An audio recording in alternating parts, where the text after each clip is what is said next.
Hi hello welcome to Janu simple creations. Today బంగాళదుంపతో అప్పడాలు ఎలా చేయాలో చూపించేస్తున్నా.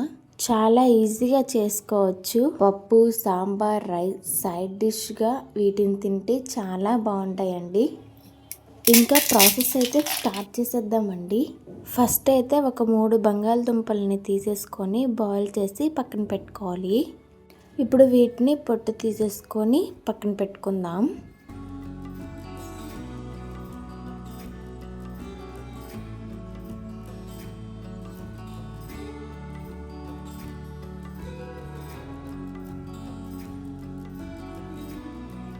ఒక మిక్సీ జార్లోకి 1/2 కప్పు సగ్గుబియ్యం తీసుకొని పొడి చేసి పక్కన పెట్టుకోవాలి. ఇంకో మిక్సీ జార్లో పొటాటోస్ని వేసి గ్రైండ్ చేసేసేయాలి.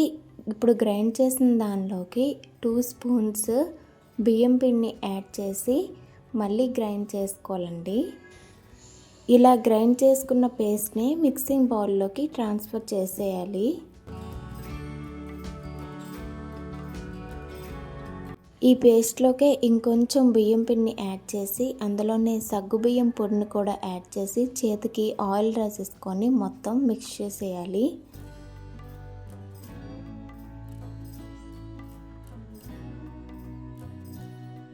ఇందులోకే చిన్నగా కట్ చేసుకున్న కొత్తిమీర, కరివేపాకు, జీరా పౌడర్, సాల్ట్, కారం, పసుపు ఇవన్నీ మంచిగా మిక్స్ అయ్యేలా మొత్తం కలిపేసుకోవాలి.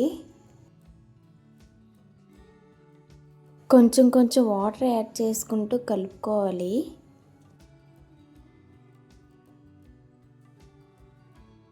పిండిలో కలుపుతున్నప్పుడు ఎక్కడైనా మధ్యలో బంగాళదుంప పీసెస్ ఉంటే మనం సైడ్కి తీసేసి సాఫ్ట్గా ఉండేలా కలుపుకొని పక్కన పెట్టుకోవాలండి.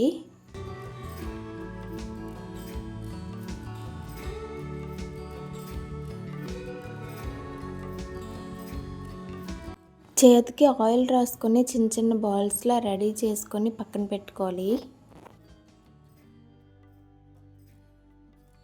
ఇప్పుడు ఒక బౌల్లో 2 స్పూన్స్ నువ్వులను వేసేసి మనం బాల్స్లో చుట్టుకున్నాం కదా వాటిని ఇందులో వేసేసి బాల్స్కి నువ్వులు పట్టేలా ఒకసారి ఇలా కలిపేసుకోవాలి.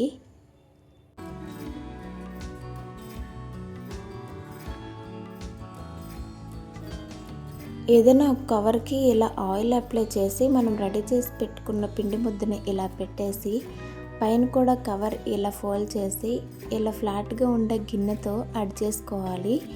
అండ్ ఇప్పుడు ఇలా తీస్తే మనకి ఒక చిన్న సైజు అప్పడం అయితే రెడీ అయిపోయిందండి. వీటిని స్లోగా రిమూవ్ చేసి అన్నీ ఇలానే చేసుకొని ఒక క్లాత్ పైన ఎండబెట్టేసుకోవాలి. ఎండలో ఎండబెట్టుకుంటే చాలా రోజులు ఉంటాయండి. ఫ్యాన్ కింద కంటే ఎండలో అయితే బెస్ట్. నేను 2 డేస్ ఎండబెట్టాను. 2 డేస్ తర్వాత మీకు చూపిస్తున్నా, చాలా బాగా ఎండాయి. ఇవి ఇప్పుడు ఆయిల్లో మనం ఫ్రై చేసుకోవడమే. ఆయిల్ హీట్ అయ్యాక వీటిని వేసేసి ఒక్కొక్కటిగా 2 వైపులా మనం ఫ్రై చేసుకోవాలండి. ఇందులో నువ్వులు వేసాం కదా, ఫ్రై చేసుకున్నప్పుడు కొంచెం చిట్పట్లు ఆడుతాయి, జాగ్రత్త అండి.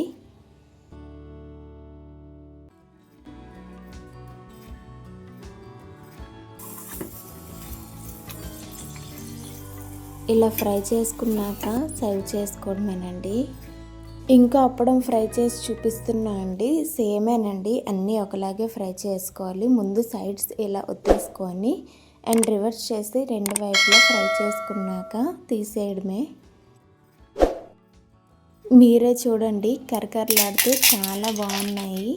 నేను ముందే చెప్పానుగా, పప్పు, సాంబార్, రసం ఇట్లా సైడ్ డిష్గా తీసుకుంటే చాలా బాగుంటాయండి. వీడియో నచ్చితే ఒక చిన్న like, comment, share and subscribe చేసేయండి. Thank you for watching.